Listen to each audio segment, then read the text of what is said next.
Agence 16, la vidéo, vas-y, notre animation. Les Congolais, voici votre agence. Avec ingénieur, tonton Winga 16 mm. Papa, na Kevin, Agence 16, j'étais un Mila, Bazapoka, Tessa, Coca-Cola, toujours imité, mais jamais égal. 16 mm. 16 mm. 16 mm. 16 mm.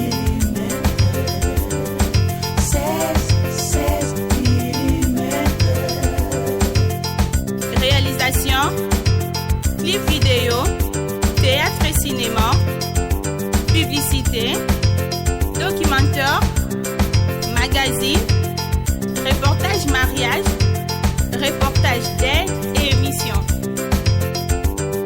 16 mm. 16 mm.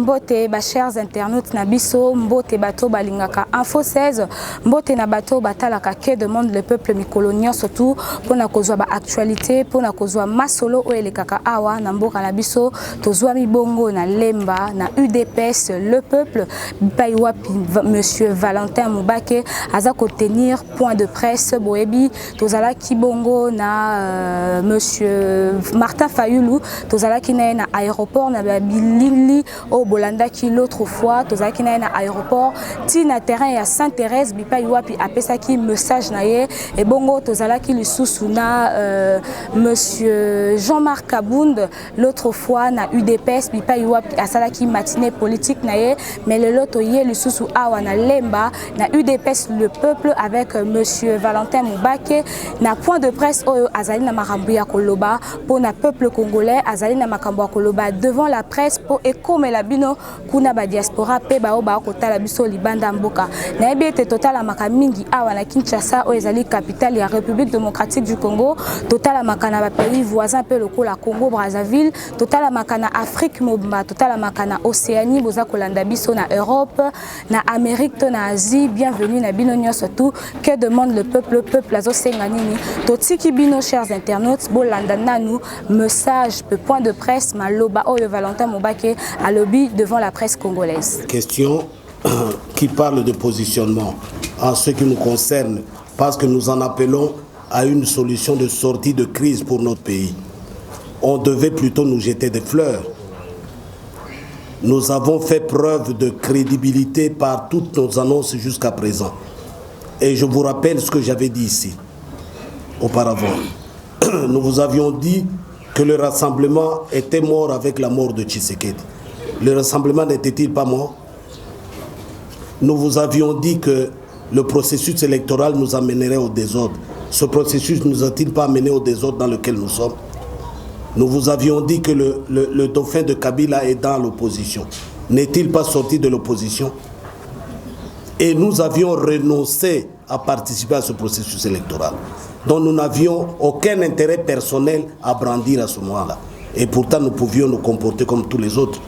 Je pouvais aussi aligner des gens, aller me vendre chez Calais, vous ne savez pas chez qui, ou chez Minaku, et avoir une dizaine de députés nommés. Pourquoi nous ne l'avons pas fait? Nous avons renoncé, je dis bien renoncé à des appels. Yaka Kozwambongo. Vous entendez? Et venant pas de n'importe qui. Si je vous cite le nom ici, vous allez tressaillir. Nous avons refusé. Vous pouvez dire que celui qui se positionne se comporte comme ça. Nous n'avons jamais eu comme comportement le positionnement dans notre vie. Du reste, nous sommes le produit de l'école, la vraie, d'Étienne Tshisekedi. Étienne Tshisekedi. Il ne s'agit donc pas d'un positionnement. Il s'agit de sauver un pays qui est en perdition. Nous voulons sauver le Congo qui est en perdition. Et ce que je vous dis aujourd'hui, j'espère que nous aurons le temps encore de nous revoir ici pour parler de cela. Parce que le Congo est en danger au moment où nous parlons. Un volcan peut entrer en éruption n'importe quel moment. Et ça m'amène à votre deuxième position. Vous dites que je suis le promoteur d'un volcan, comme Ngwanda. Un volcan, on ne le promeut pas. C'est à dessein que nous avons utilisé cette expression de volcan en éruption. Pour les géologues ou ceux qui ont fait des sciences, même pas géologiques, un volcan naît de par des frictions dans le magma de la coupe terrestre. On appelle ça magma de la coupe terrestre. Et quand il y a des mouvements dans ce magma-là, il y a des frictions entre des, je peux appeler ça des blocs, mais ces blocs-là, ce n'est pas un bloc à la dimension comme ça, c'est des blocs à la dimension sous-continentale. Quand ces blocs-là se frottent, il y a des frictions, et ces frictions-là créent des forces qui font fondre le magma, et ce magma, en entrant en fusion, doit chercher une porte de sortie. C'est ce qu'on appelle lave volcanique. Donc voilà comment naît un volcan. Aujourd'hui, nous avons des frictions au niveau de la classe politique, de toutes parts. Ces frictions-là concernent tous les groupes politiques sans distinction. Et quand ils se frottent, ils vont entrer en fusion. Et en entrant en fusion, ils vont chercher à s'extérioriser quelque part. Et c'est ça l'éruption volcanique. Donc l'expression, la voilà, de manière scientifique et de manière originelle. Si Ngwanda l'a dit aussi à son temps, Ngwanda n'a pas tort. Je dois reconnaître qu'il n'a pas tort. Ngwanda et nous, tout ce que nous avions prévu jusque-là est en train de se réaliser. Comment pouvez-vous imaginer qu'un pays où un président n'a pas été élu, où il est contesté, et ce n'est pas moi qui le dis le premier, c'est l'Église catholique qui l'a dit et martelé plusieurs fois.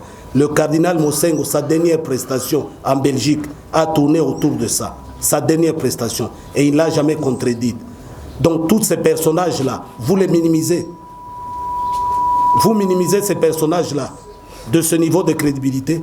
Alors quand ces personnages disent cela, ça veut dire quoi? Vous êtes assis sur un volcan. Un président qui dit n'a pas été élu. Vous êtes en train de suivre les déclarations des cours d'appel sur les élections. Jusqu'hier, on vous parle de l'hôtel du fleuve qui reçoit des corrupteurs, où les corrompus attendent pour valider certains dossiers. Vous suivez ça, vous êtes de la presse.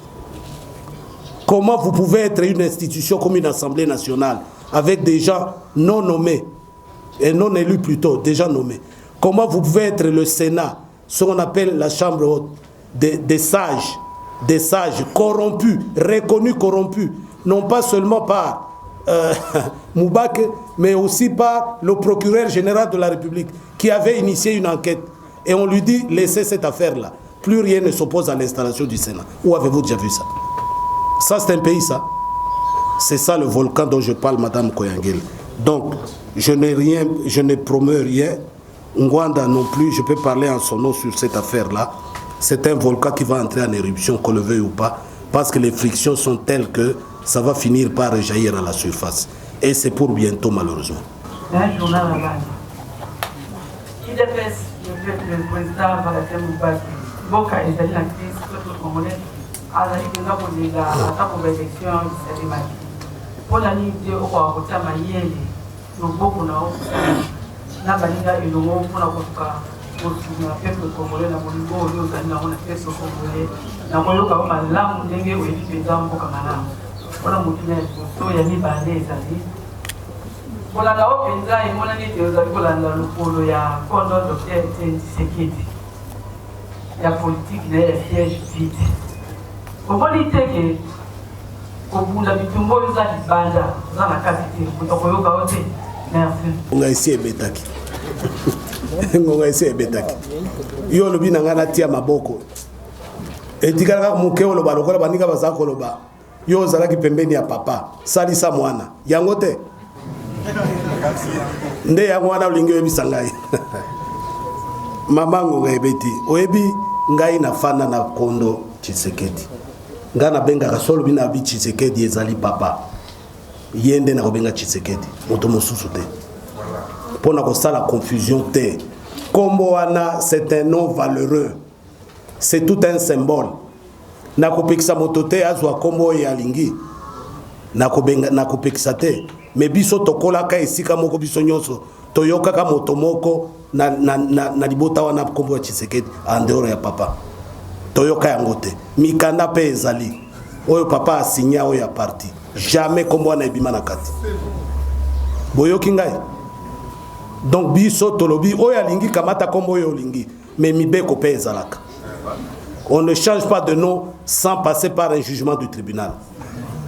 bino benga moto ndenge bolingi ngai nakobenga sono Tshisekedi ezali kondo papa toyokani sikoyo natia maboko natia Tshilombo maboko yo okamati voisin otiki porte ya ndako polele na butu akotela biso akoti abomi papa abomi mama soki biso bana oyo totikali toyebi ke ndeko na biso oyo nde akotisaki moto wana tokosala ye nini mama Maleka ozomona nde likambo yango wana Kabila moto nyonso ezala congolais ezala étranger balobi Kabila anyokoli Congo abebisi Congo eza eloko ya kodemontre te sikoyo biso tosilisani na ye nde oyo kardinal Mosengo alobaki soki Tshilombo akamataki telefone abengi modinga na ye oyo aganyaki mbele Kabila asilaki mbala moko le château Kabila allait s'écrouler nde alobaki na France.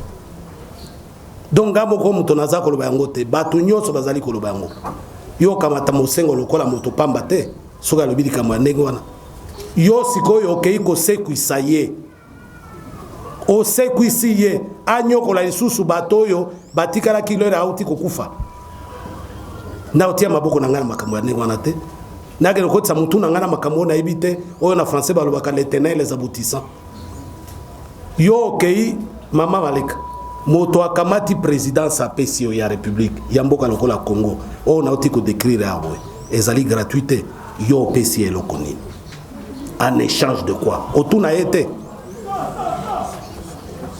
yo otuna yete yo bapesi yo présidence yo opesi ye nini quelle est la contrepartie yo opesi ye elingi koloba boyo oyo bozako yoka accord secret nde yango wana accord secret ezali ba immunité ba pesi Kabila te parce que Kabila avait déjà ça na loi et assemblée nationale il avait déjà ba privilège na ba immunité nyonso wana donc accord secret ezali eloko mususu eloko yango nini oya motuya ya contrepartie d'une présidente de la République d'un pays comme la République démocratique du Congo otuna ete sikoyo lobi na ngana kotsa mutu na ngana kuna na kati ngana za Yesu te oya kosopa makila na epona masumu ya bato mususu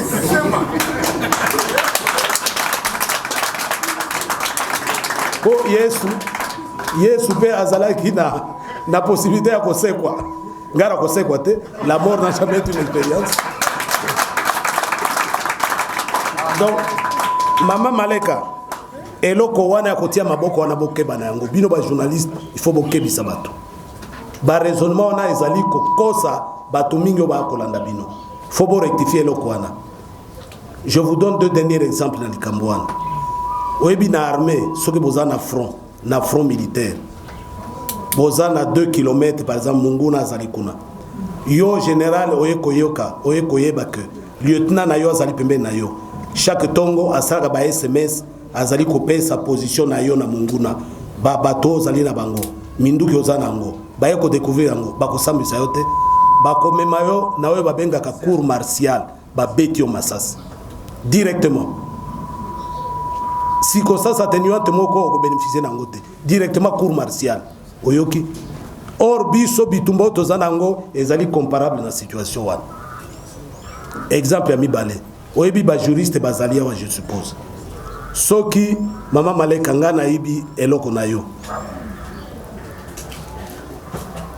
eloko na yo na keko bombisa ngo epa ya namoni bakumanya sima na yo wana soki ba juger ngai yepe ba ko juger ndenge moko na ngai le receleur est puni de la même peine que le voleur yo kamati victoire ya bato baibi yango basimbisio yango yo zali receleur na moyibi wana vous serez traité de la même manière.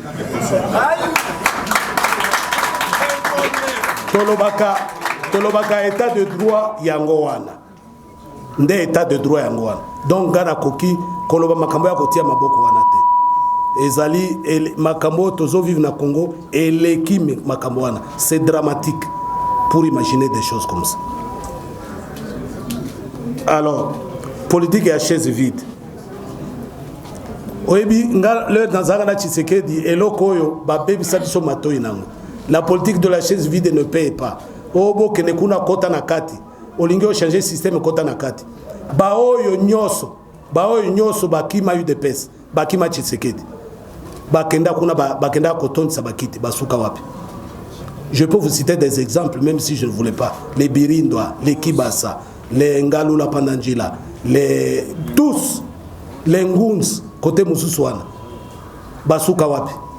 Ba changer eloko nini. Au contraire, zalaka politique à chaise vide était politique de la poche vide. Baké koton sande ba poche na bango. Système où il fallait pas que ne changer et broyer bango. Ndenge moko bokomona na oyo. Mais Kabila zo bomba yango te. ala kisibino que c'est lui qui continue. Motomoko na ye alobaki yo totikeli bango chambre à coucher biso tozana salon. To bima pa eboite. Onge bima boy pa ekoko zongi kuno. Azola kisango. Motomoko ya bango na kotanga ko kombote alobi avant-hier na tangi yango na Twitter na ye. Le premier ministre doit venir na bango FCC. Premier ministre ngi ko banini politique ya gouvernement. Yo président de la République Moussana Yozanine. Ozana Sénat bandeko, ozana Assemblée te. Ozali na eloko moko te na loba. Eloko moko te. Même ndako zolala na oyua 3 chambres en plein camp militaire. Ogosala eloko nini en plein camp militaire.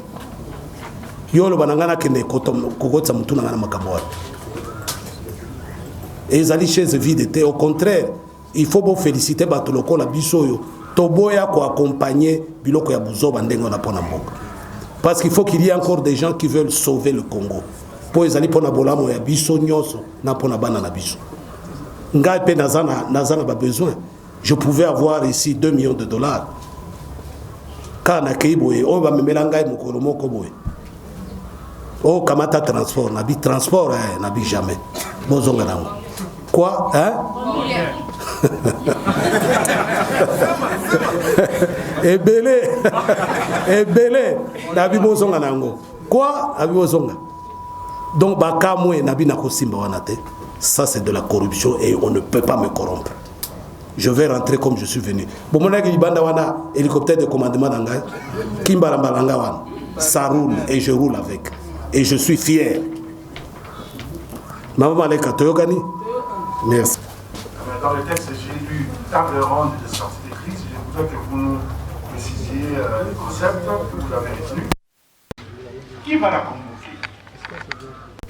Et lorsqu'elle sera convoquée, que deviendra la constitution de la République?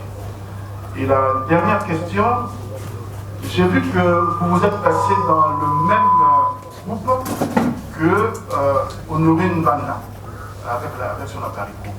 Est-ce que Valentin Mouba est finalement prêt à nouer aussi des alliances contre la nature? Merci. Sur l'AFP, nous avons sciemment utilisé le contexte table ronde. Ça nous rappelle au moins la table ronde pour acquérir l'indépendance du pays. La table ronde de Bruxelles. C'est historique cette affaire-là parce qu'il fallait arracher quelque chose et émanciper le pays. Nous sommes dans cette situation où le pays n'existe plus, où notre pays n'est plus géré par nous les Congolais. Nous devons arracher notre pays des griffes de ceux qui nous dominent et c'est ça le concept que nous avons réintroduit de table ronde. Le deuxième aspect de ce concept de la table ronde, c'est que nous serons autour d'une table ronde, pas une table carrée où il y a un président là-bas, une table rectangulaire où il y a un président et des sous-fifres qui ressortent des autres. Nous serons tous Congolais et tous égaux, mis sur le même pied d'égalité. Tous mis sur le même pied d'égalité. Parce que ce qui se passe au Congo est de la responsabilité majeure de tout le monde. De tout le monde. Personne avec ce qui se passe au Congo ne peut se prévaloir aujourd'hui d'être chef par rapport aux autres. Personne. Parce que quand vous acceptez d'être mis quelque part pour exécuter des ordres contre les Congolais, vous ne méritez pas de vous prévaloir d'une quelconque autorité sur les Congolais. Vous ne méritez pas ça. Donc, c'est ça le concept table ronde qui nous rappelle la table ronde de Bruxelles de 1960 pour arracher l'indépendance, c'est pour arracher la souveraineté de ce pays parce que nous ne sommes pas souverains. Rappelez-vous ce qu'un président africain a dit à Chilombo. Retrouvez votre indépendance vis-à-vis de Kabila. C'est un Français qui parlait. quand vous n'avez pas l'indépendance, c'est que vous êtes colonisé. Il savait ce qu'il disait. Et quand vous êtes colonisé, vous ne pouvez pas vous appeler président d'une république. Parce que vous êtes colonisé, vous n'êtes pas indépendant. C'est grave. Beaucoup d'entre vous, journalistes, n'avaient pas épinglé cela.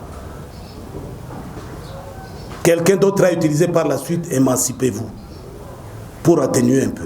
Mais Macron était clair, recouvrez votre indépendance. Vous n'êtes pas indépendant. C'est-à-dire vous êtes une colonie de quelqu'un. C'est grave. C'est très grave.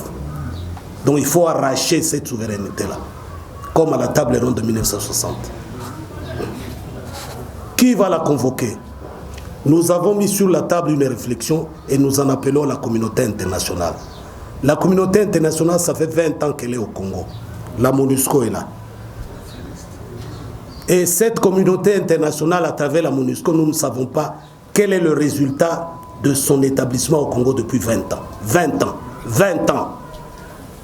Pour venir traquer les forces négatives. 20 ans. Alors cette communauté internationale, pour une fois, doit sortir des bois et nous dire exactement où est-ce qu'elle veut amener le Congo. Parce que même en 2006, moi j'étais aux côtés de Tshisekedi. Je sais ce qui s'est passé. Et Bemba n'avait pas tort de dire qu'on lui a volé sa victoire. Vous imaginez, Bemba était avec M. Swing à l'époque, je crois, dans une résidence, et Kabila a bombardé cette résidence-là. Bombardé. Et la communauté internationale n'a trouvé mieux que de condamner Bemba et de l'arrêter. 10 ans en prison. Pourquoi vous l'avez libéré s'il n'avait rien fait de mal? Pourquoi vous l'avez libéré s'il n'a rien fait de mal? Vous dites que ces militaires ont tué à Centrafrique. Mais les militaires qui continuent à tuer jusqu'aujourd'hui à Beni, à Lubero, quel est le jour où vous allez arrêter leur pays, les responsables de leur pays? Quel est ce jour-là? Ça ne peut plus continuer comme ça. Vous produisez des rapports, vous, MONUSCO, des responsables de l'armée qui collaborent avec les rebelles, qui vendent même des armes aux rebelles, et vous les mettez sous sanction, vous-même. Et vous vous arrêtez là. Vous donnez un prix Nobel de la paix à Dr Mukwege, parce qu'il y répare les femmes. Qui violent ces femmes-là, vous savez d'où ils viennent. Et vous les arrêtez là. Vous n'allez pas au-delà. C'est quel comportement ça? Toutes ces blagues-là doivent cesser. Donc nous voudrions que cette communauté internationale nous regarde dans les yeux. Et nous n'avons pas la langue de bois. Nous allons leur dire quelle est leur responsabilité dans cette affaire. Parce que nous avons aussi des éléments. Nous avons des petits frères, des cousins sur terrain qui nous disent ce qui se passe là-bas. Donc, qui va la convoquer?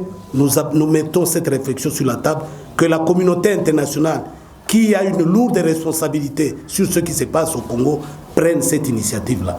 Parce que ce qui va se passer au Congo, le volcan auquel j'ai fait allusion, ne va pas les épargner.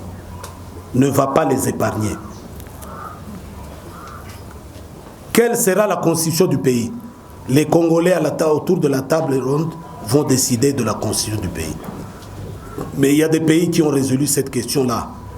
En Afrique, qui ont mis des chartes de transition. Nous-mêmes aussi, nous avions déjà un acte portant disposition constitutionnelle relative à la période de transition. Nous avions fait dans ce pays, dans notre histoire, à la conférence nationale souveraine. Donc c'est un petit problème que les juristes peuvent régler en 2-3 jours. Mais la constitution qui va nous régir pendant cette période sortira des réflexions des Congolais autour de cette table-là. Alors, vous dites que je me suis mis dans le même groupe que Ngwanda. Est-ce que je suis prêt aussi à faire une alliance contre nature? J'ai apprécié votre sous-question, de faire aussi une alliance contre nature.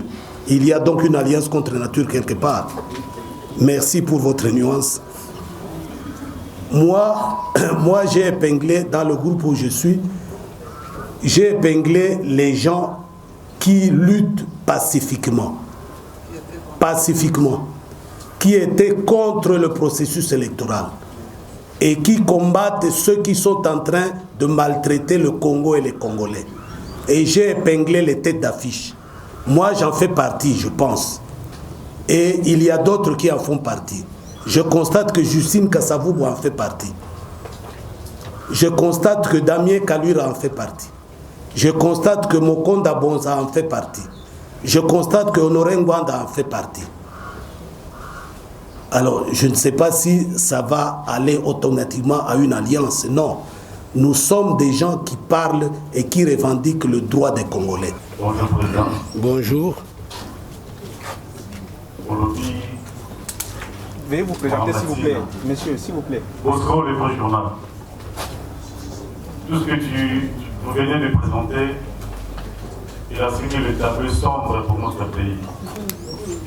Naïve dans le kilomètre mawa, au nyoso sikoloba.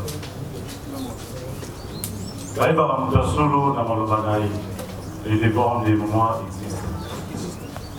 Dans le mois de février, après la messe, il y a Kondo Tshisekedi, Olobaki, Okoloba après une année. Qu'est-ce qui a fait que, après 2 mois, Osada sorti Oro? Il y a mis balai, est-ce que Congo réellement a besoin de dialogue? Puisque le dialogue de Sultan Yuana est cher des alliés. Mais d'aucuns pensent que les problèmes, il y a soulèvement populaire. Ensemble avec Babébisaki, pas question de dialogue.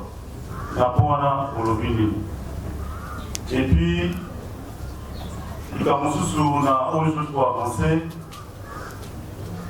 Mais on ne sent pas mon pas au-delà de Bosso. Votre maître a pensé avec toujours droit au but. Comment il y a un meeting, il y a triomphal, il y a Eden Kodjo, Azalika, ministère, Mounene. Ndekono Martin Fayou, pour ça qu'il y a l'illusion d'Awa, il y a Victor Naït. Il a dit que le président de la République, Félix Tshisekedi, doit démissionner. Mais aussi, la littérature est belé Awa. Prise de positionnement, il y a solo, tout le monde y a monté. Merci.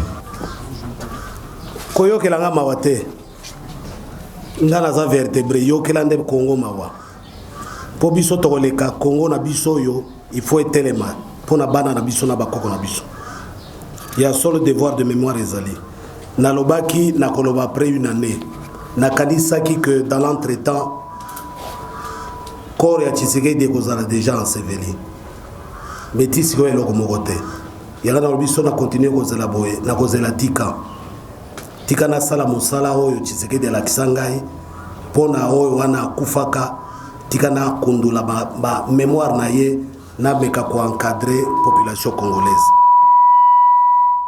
nde yango wana etindi ngai naloba bozoka yango wana etindi ngai naloba. Alors dialogue, est-ce que le Congo a vraiment besoin de dialogue? Le Congo a besoin d'un soulèvement populaire. Bosco, Nalobi Nayo, immédiatement, oui. Mais pourquoi soulèvement populaire est aussi maté? Un soulèvement populaire se prépare. Ngayoyo Nazali, partisan à non-violence, Pemene à Tshisekedi. Mais nous avons changé Makambo Ebele Nambokoyo. Qu'est-ce que nous faisions? J'ai une expérience. Un soulèvement populaire n'est pas spontané et bandaka quelque part. Et puis bato balandaka. C'est ce qui manque. Et là qu'on a proposé yo pour lobio aux autres reconnaître sous Moubakete. Gana lobi boy na tangi bato ba groupe de pression nyoso wana tokutana soki ba o mususu wana balingite parce que ngana sina zui poste na ngabo biso ba congolais na ibisa kiyo nde secret na kubimiselo lengo yango tokokutana toko décider de la suite à faire pour notre pays sans bango olandi ngai est-ce que yoki ngai Bosco soki biso nyos tokutani tozali soki 10 wana mi balé boyete biso 8 to décider to lobina congolais mokolo boye to sala boye yo ko résister te donc makambo nazali ko sala on a proposé awa ezali naloba anti-chambre ya soulèvement populaire Justine Kassabou azali pa naye Damien Kalura azali pa naye Martin Fayulu azali pa naye Moubaka azali pa naye Ngwanda azali pa naye et j'en passe mosengo azali epa na ye mukwege ezali epa na ye ozomona sangisa bakongole nyonso wana longola bao mibale misato oyo baza na pouvoir balingi te bakoresiste te nde main totendre bango yango wana. Ce sera là la vraie passation pacifique du pouvoir. Mais oya ko effacer te. Oya ko effacer te. Balingi yango oui, balingi yango te ah o balwaka oye koya ekoyela ba. Biso isute. Donc kolobate que on reconnaître Moubakite ce qui fayulu alobi Chilombo doit démissionner. Mais table ronde est synonyme na yango yango wana. Je vous ai expliqué le concept de la table ronde. Nous serons tous au même pied d'égalité autour de la table ronde pour parler de notre pays. Personne ne pourra se prévaloir d'une qualité quelconque autour de la table ronde. Aux Hollande. Donc nous, on est peut-être fins politiciens, na matin au Tshisekedi après Sabiso, mais si ka tozo kende tozo komaka place yo lingi tokom. Toka ni Bosco. Tomoni kolobi ete Congo eza mama mimi otangi nani maison ya express na yo te a concept tolobela politique na lobandaki koloba ete mwana mboka Valentin tomoni ete kolobi ete mutu oyo po adirige Congo po azala à l'auteur tomoni fait Etienne Tshisekedi abandaki ko combattre président Mobutu. Tout le monde était sous bino sous bataille de presse pour le bâtir était Joseph Kabila azalaki président pour azalaki à l'auteur. Bongo ba population ba lobaki était tolongo la pouvoir na maboko ya Joseph Kabila pour topé sa mona opposition. Sikoyo lelo lisusu zoloba ete Chilombo oyo boto benga Tshisekedi azali sous à l'auteur pona yo mutu oyo kwakamba mboka Congo moteur nini oyo ozolisa azalela et puis abimela susu na parti nini po opposition de Jésus wana ezalaki motuna na ngai liboso motuna na ngai mibale ezali boye lelo oyo soki Chilombo alobi ete atravaille na bato oyo basalaki na papa na ye banditaki po ete IDPS ezwa ebonga oyo ezali lelo azali mokonzi ya mboka bino bato ya IDPS le peuple bokoyanola ndenge nini napesaki yo aperçu général ya Congo oza nango na mokanda o napesaki bino mingi awa ezali pesoni te bayebi makambo wana te bayebi yango te mingi na Congo bayebi yango te. Est-ce que boyebi ke sikoyo bazali kosala ba débat o nayebisaki bino sur Inga sur mai ya fleuve Congo ekende kotondisa lac Tchad ozali kolanda ba débat ndenge osalema na bato bazayo konza Congo bakamata mai ya Congo ya fleuve ba pomper ekende kotondisa lac Tchad sans imaginer les conséquences écologiques et eloko wana obi eloko babengi nature l'écosystème. On ne touche pas à l'écosystème. L'écosystème c'est le résultat d'une vie millénaire. Nde pesi résultat wana. Oyo balwaka saison. O tokoti na elanga ezo traîner. O tokoti na saison de pluie. Ezali résultat il y a cycle millénaire. On ne touche pas à ça. On ne touche pas à ça. Donc soki yo mokonzi ya mboko bie ba conseiller na yo ba komi koloba likambo wana ekosala eloko moko te, c'est que vous n'êtes pas à la hauteur. Vous n'êtes pas à la hauteur. Eloko ezo guider bino eza ba kope na bino. Je vous ai donné l'exemple ici ya Kenya sur makambo ya climat. Bino boko bo journaliste boyoka ki yango. Je peux vous donner d'autres exemples. Yo kene na Rwanda o kene koloba o makambo oyo ba tuerie na Congo ezali ba dégâts collatéraux. Vous imaginez mama mananga oyoka ki yango te mama mananga zo yoka ngai te ozo mona ngai te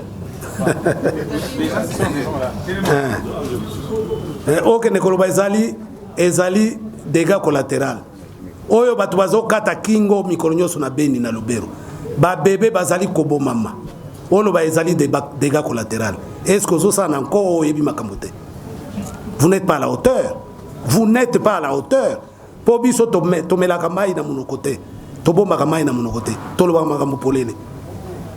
Ou vous êtes à la hauteur et vous dites des choses telles qu'elles sont, vous n'êtes pas à la hauteur. Moto yo bato nyoso balobi na ba rapport. Abomi bato. Aibi mbongo 80 sociétés. 80 sociétés. Yaye moko na famille na 80. Ok ne bokuta ye, ok ne bokuta ye. Mbongo epai. Biloko nyoso bazardé. Yo ke ne kolba on efface tout. Vous êtes à la hauteur vraiment? Est-ce que vous êtes à la hauteur? Oyebi na makamote, yango zo banga bina ko bandela wapi. Tika na ngai. Vous n'êtes pas à la hauteur. Donc makamoto zoloba ezali ya kofinga motote. So tolobaka yango na Mobutu, tolobaka yango na Kabila. Tolobi yango sikoyo tozo finga motote, tozo constater nde makambo. Tozo constater nde makambo. Et makambo yango eza ya solo. Ezali ya solo. Makamusu ezali ya wa oyo ezo pesa biso mpe na mawa pona kolobela ngo mawa. Po ezali mwana o tozaki na ndako boyoki bobomini ba o mwana na bakangi ekuna. O pona nini? O mwana bino asalaki boy. O mwana mawa ndenge pesaka. Epesa esengote nde yango wana. Alors mutuna na yo avato naleka mutuna mbale obi opposition asi azui. Opposition azui. A eu des pesa asi azui. Mais baebisaki yo que soki opposition plurielle wana n'importe qui oya lobi azali opposant ako kamata et puis mboka ekedi boso te wana bo pesa population pe matea moto moko a délivrer ka certificat ya opposition azate yo sio mona ekolo ba pesa certificat ya opposant que a mérita ki diplôme na ye yango ya opposant ezate moto na moto azali opposant na yokaki moto moko ya Kabila Désir akomi sikoyo soki chichi mon amour. Vous imaginez? Alors bato ya mutindo wana bokena bango wapi? Ti wapi? Yango Bosco alobaki il faut ka révolution populaire batunyo sona balongo. Azana torte, azana raison. Donc certificat moko ya opposant, ya opposition plutôt ezalakate. Moto na moto alobi aza opposant. Tokoyeba siko soka zali opposant na ndenge nini? Na bizaleli na ye. Ndenge ya mosala na ye. Nde omoni sikoyo oyo nyoso babanda ko beta tolo ba opposant bazalaki ba faux opposant. Siko to bandi komona yango. E okamisa yo pete. Po biso to yebisaka yo même ba candidat nyoso ba kotaka kuna na kati ya processus wana. Bakende ko accompagner Kabila.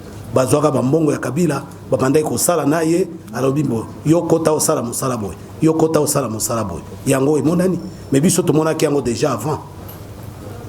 Donc okolo bateke opposition asi azui la vraie opposition n'est pas au pouvoir. Tshisekedi yo kanisi mama mananga Tshisekedi na bomoi alinga le kana micro baba congolais bolinga te Kabila comme partenaire na ngai na mayele yo ya yo Tshisekedi etienne anga sala bongo. Alors alinga sala ngote onyo sezo sala maboy nakanisi kuna mokolo ba okunda ye bakofungola kuna batala ebembe ezo tanga makila. Le cadavre de Tshisekedi va saigner avec ça. Ezali tel que ngana yebela kiye ndenge na fanda kinaye c'est impensable makamona zolo. Boyebi en 2016 avant dialogue na yebisaka bino awa na salaka pe émission moko na Molière o baninga bazo négocier na batu ya pouvoir na biwana Tshisekedi te bolandaka émission nate Molière atenga temela bi wana Tshisekedi te o bakendeki bizala bi cop na bango wana Etienne te moto mo atianga tembe Tshisekedi ko bimisa communiquer bi je n'ai mandaté personne na yebaki biloko nini ya kosala na ndenge nazo yebisa bino o ezo sala malelo Etienne Tshisekedi ne pouvait pas faire ça. Et c'est ça l'opposition. Oezo Salma Lelo ezali opposition te. Parce que référence na biso ezali Etienne Tshisekedi. Oyo mususu wana en dehors ezali référence te.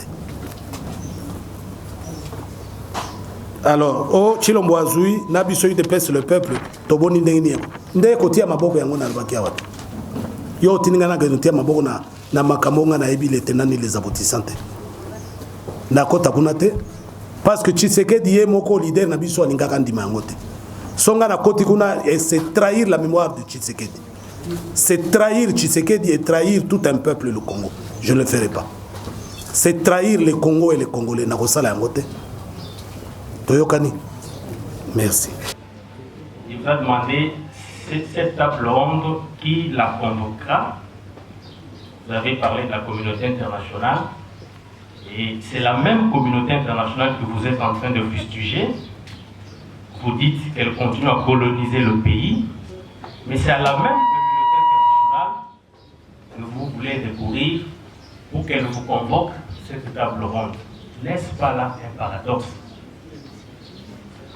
Monsieur Valentin Moubaki, à l'issue des assises de la CENCO, Joseph Kabila, ancien président de la République, a déclenché les consultations des acteurs politiques. Nous avons vu à la télé Valentin Moubaki être reçu par Joseph Kabila. Si il vous avait nommé Premier ministre à cette époque-là, auriez-vous la même attitude envers Joseph Kabila aujourd'hui? Qui convoque la communauté internationale et qui convoque la table ronde. Je parle de la communauté internationale, c'est là même que je suis en train de fustiger en disant qu'elle colonise le Congo. Je n'ai pas dit que la communauté internationale colonisait le Congo. Toutes les paroles que je prononce, je les pèse. Je n'ai pas dit que la communauté internationale colonisait le Congo. Vous avez parlé, vous réclamez la souveraineté. Voilà. Non. Je demande à la communauté internationale d'assumer ses responsabilités. Autant que nous, Congolais, nous devons assumer nos responsabilités devant la question congolaise. C'est ce que je veux. Vous savez, je vais vous dévoiler un coin du voile de ma stratégie. Je demande à la communauté internationale de convoquer. Elle peut dire non. Et je vous ai dit ici, on ne nous taxera pas de n'avoir pas tendu la main à tout le monde, pacifiquement. Vous entendez pacifiquement. C'est comme ça que je vous ai dit, nous les Congolais, qui sommes répertoriés dans ces groupes-là, nous pouvons nous rencontrer quelque part et décider de l'avenir du Congo. À l'insu de tout le monde. Vous entendez, à l'insu de tout le monde. Et décider de l'avenir du Congo. Nous ne voulons pas commencer par là. Nous voulons que tout le monde assume sa part de responsabilité. Voilà pourquoi nous disons, communauté internationale, vous êtes au Congo, tout ce qui se passe au Congo, vous êtes témoins depuis 2006, 2011, 2018, vous avez une mission ici au Congo de 20 000 hommes, une mission militaire, et rien ne s'améliore au Congo. Donc vous avez une part de responsabilité, et pas la moindre. Nous ne voulons pas vous marginaliser dans la recherche de solutions aux problèmes du Congo. Nous vous associons dans cette recherche de solutions. Mais si vous-même, vous ne voulez pas y contribuer, nous les Congolais, c'est le message que je vous dis aujourd'hui. Nous les Congolais, nous allons nous assumer et nous orienterons le Congo de la manière que nous déciderons. Monsieur Ngandou, c'est clair. Donc voilà. Ce n'est pas un paradoxe, donc c'est une stratégie étape par étape. Alors, lors de la CENCO, nous avions décidé des consultations. Kabila a fait des consultations, on a vu Moubaki devant Kabila. Cette question revient souvent, je ne sais pas pourquoi. Si Kabila m'avait nommé Premier ministre, aurais-je la même attitude vis-à-vis de lui? Mais bien sûr que oui. Parce que je peux poser la question maintenant par absurde. Pourquoi Kabila ne m'avait pas nommé Premier ministre? Il savait que Yena Moubaki est Kobelade. Il ne serait même plus allé jusqu'au terme de son mandat avec Moubaki Premier ministre. Oyoki. Donc ne me demande pas moi si j'aurais eu la même attitude alors que j'ai démontré, Kabila l'a démontré que Moubaki c'était un autre Tshisekedi, il ne pouvait pas travailler avec lui. C'est ce qu'il fallait démontrer. C'est ce qu'il fallait démontrer. Moi, je ne suis pas parti voir Kabila pour négocier avec Kabila. Je suis parti voir Kabila par mission que Tshisekedi m'avait confié, la mission de M. Ngandou, la mission de Tshisekedi à titre posthume. Un homme comme Tshisekedi, vous connaissiez la rigueur de cet homme-là. l'intransigeance de cet homme-là. Un homme comme celui-là, il m'utilise pendant presque 3 décennies.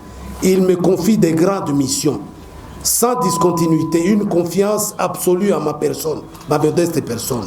Et pour finir, il me nomme Premier ministre. Vous pensez que c'était une petite chose?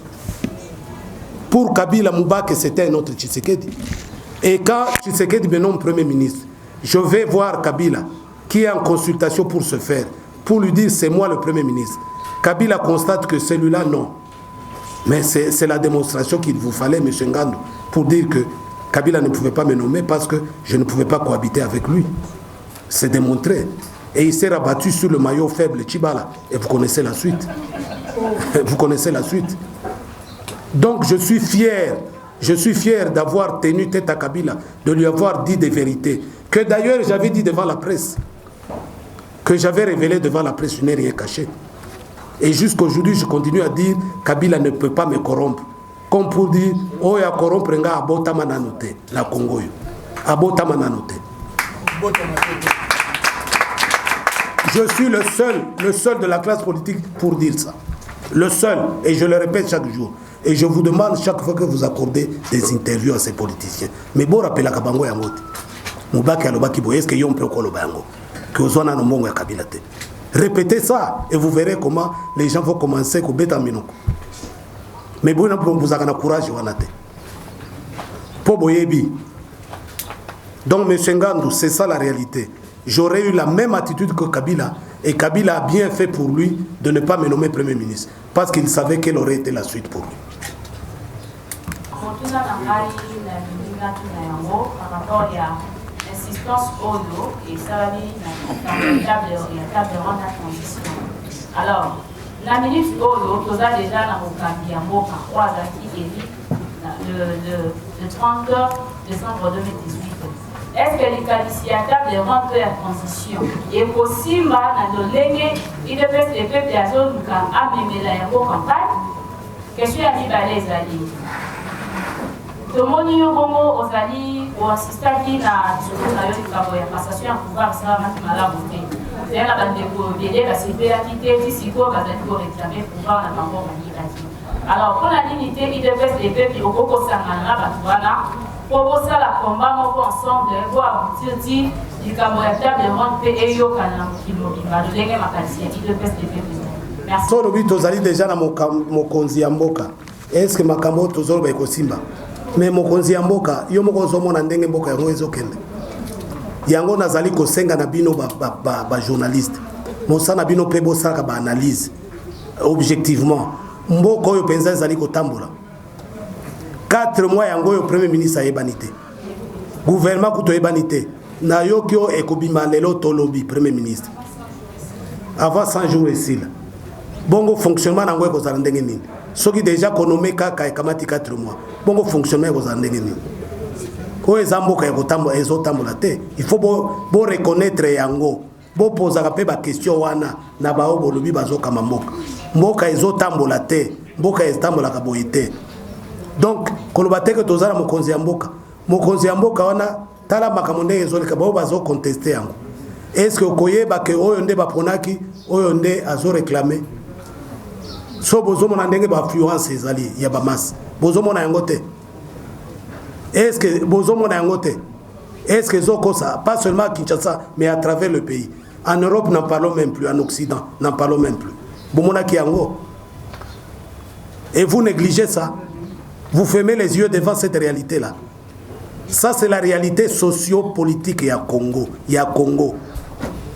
Batonyo soyo les 6 millions des Congolais de la diaspora sont en contact avec leur famille ici. Nabino nyos. Donc bazali kopesa makadisi, bazali kopesa ba idée wana. Ndenge nini yo lobi ozokamba mboka, oko réunir unanimité autour de yo dans un projet. Moi je commence à comprendre beaucoup de choses comme totika kaka parce que ba décision mususu, il faut eza ba décision impopulaire. Ozana adhésion à population te, oko lexiango ndenge nini ekolekate.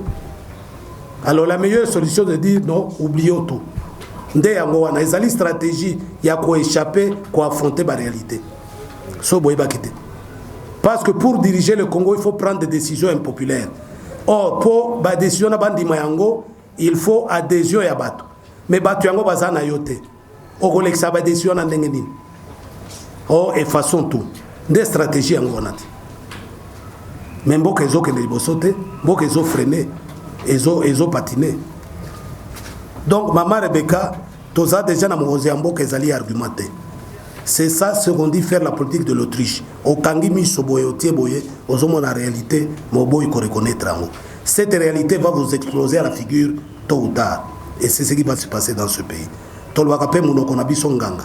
Onyo Stoloba et Salemak. On paye Salem. Alors, aujourd'hui, tozolo ba passation pacifique du pouvoir tolingi yango tondimi yango te modèle oyo. Pona ni toko sanga na baninga mususte po oyo bazo réclamer victoire na mo. Mais ngana zo Sabino na dévoiler bino même stratégie à table ronde. Il y a conférence internationale na dévoiler bino yango. C'est une première étape. To fungoli bonne volonté na biso na batu nyonso.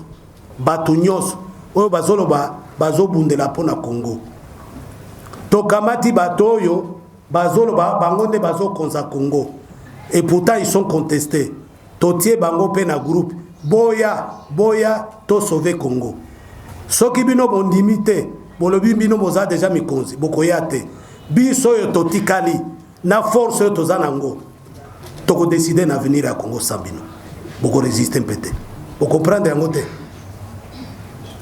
na répété yango nde yango wana.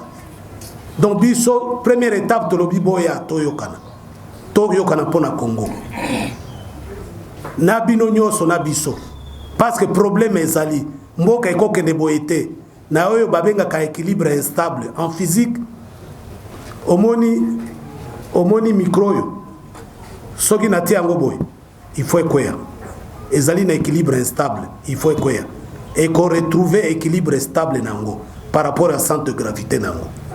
Congo peut aller dans équilibre instable et kokwe a pour retrouver équilibre nango. Leur kokwe a wana ba dégâts et belé ko salama. Piso tolbi avant ba dégâts et salama to kutana to trouver solution avant qu'il ne soit trop tard.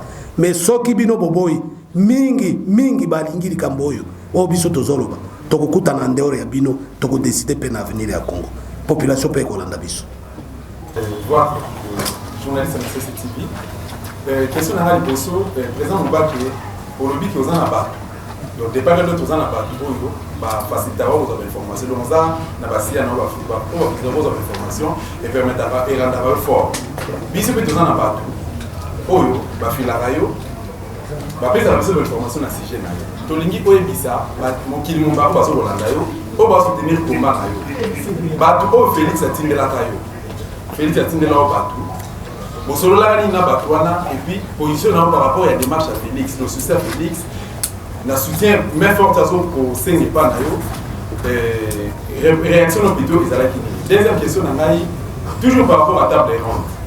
Table ronde de Salema, vous avez une expérience dans table ronde à Bruxelles et Salemaka, deux Osukana, Bako à Saint-Sylvestre, c'est en 2016, Ozaki parmi donc Ozaki représentant qui IDPS, Ozaki parmi représentant plutôt IDPS c'est quoi la chose qui d'azali en vie et accoucher sur les lots qui table ronde et Salemi banani po ba kozala ba partie prenante to yebi biso so que non on depuis un certain temps ezali la problème en situation rwandaise pour faire la situation bazala sur ouvert de Ozaki na ba na Sam City na ba police na Ugabo de vont décider à Congo les lots. On fait la réponse par rapport à la question parce que par exemple peut-être un problème plus bateau posé là et là on a vu sur le vrai journal alors qu'il y a soulèvement populaire il y a on est allé ici les sorties la crise politique parce que na table ronde wana Robert wa Azar Rwandais à Komboya et Salema parce que on va sous les cigarettes dans Boga si mais naganisi na éviter ceux qui n'osent s'exprimer ma bien en français ou bien na lobango isu na lingala ya liboso dos talobi bato bafila kangai Félix atindelanga bato Félix atindelanga bato te oyoki ngai Félix atindelanga moto te na soki moto moko ayewa alobi na ngai lokola bamama mananga balobaki na bamosusu wana abi président Mubaki oyo makambo ezaki œuvre ya Tshisekedi mwana naye akomi président yo kokende kotia maboko te nga natundi batindi yo te ezali initiative na ngai ça s'arrête là po ngai soki nayambi moto alobi yo Félix moto atindi ngai nakoba na ye loba na Félix ayao nakotraite problème na baintermédiaire te Félix pe ayebi yango et il me connaît et je le connais. Félix akotindira nga bato te po yebi makambo nakoyebisa ye nakoyeba ngo na bato mosusu te ye ayebi ngai oyoki ngai ayebi ngai makambo mosusu nakotaleka na miso nalobi na ye 1 2 3 KO. Félix atindira nga moto te. Moi je ne peux pas prendre l'initiative ya bato bazoya na ndenge na bango o Félix atindira moto te. Nazelaka mokolo ya kotinda moto. Il y a eu même un abbé qui a téléphoné à quelqu'un. Oh, boy bisa Mubaki, mutona ibisi abbé wana, kende moko ibisa Mubaki. Sauf Félix Atindio. Il n'a pas eu le courage de venir me voir. Un abbé très proche, Yaye Chilombo. Très proche. Nabi Loba Naye, Loba Yebisa Motoana. Je n'avais même pas reçu cet abbé-là. Naibisi Motona Yebisa abbé wana, Aibisa Chilombo et Mokwaya. Aya na total na miso na lobelaye ayate. Donc pour moi Félix ne m'a envoyé personne et tant mieux pour moi. OK, tant mieux pour moi, tant pis pour lui. Bato ba o filakawana ba pesa ba fausse information. Il faut OK bakana bango. OK bakana bango. Alors table ronde kwa kushene nini 5 quel résultat? Oyebi barubero abakondima mais bino bozo yo stratégie yote. Le Congo ce n'est pas n'importe quel pays. Oyoki boye bakayango. Le Congo ce n'est pas n'importe quel pays. Et ce que bato yo tangi bakombona basali na Congo, ce n'est pas par leur propre chef. Ezali initiative uniquement ya bango mokote. Nous voulons mettre cette communauté internationale devant ses responsabilités. Au moins, occasion, bato nyoso ba Congolais ya mutu ya natangeli wana na mukanda.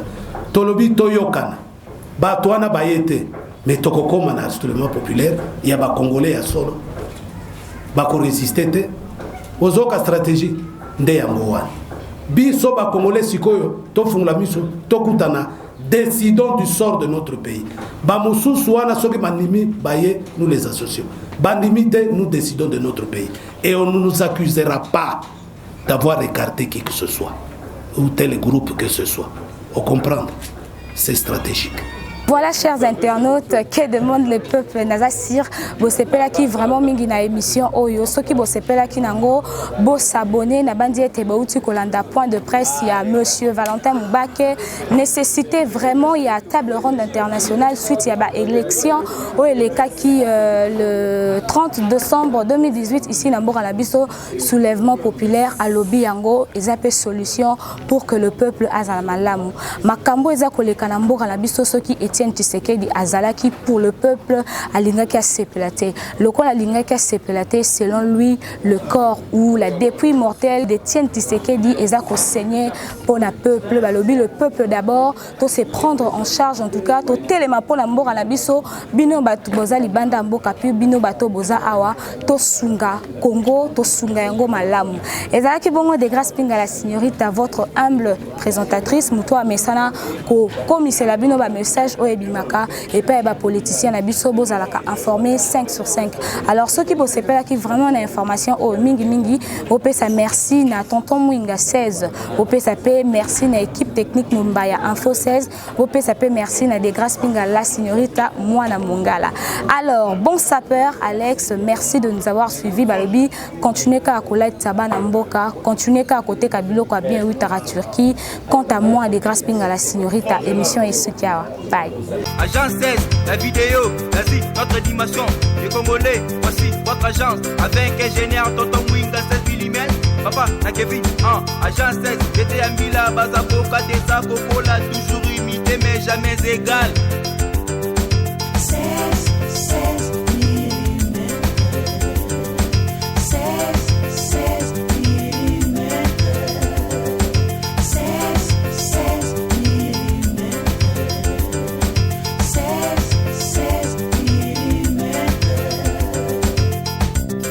réalisation, clip vidéo, théâtre et cinéma, publicité, documentaire, magazine, reportage mariage,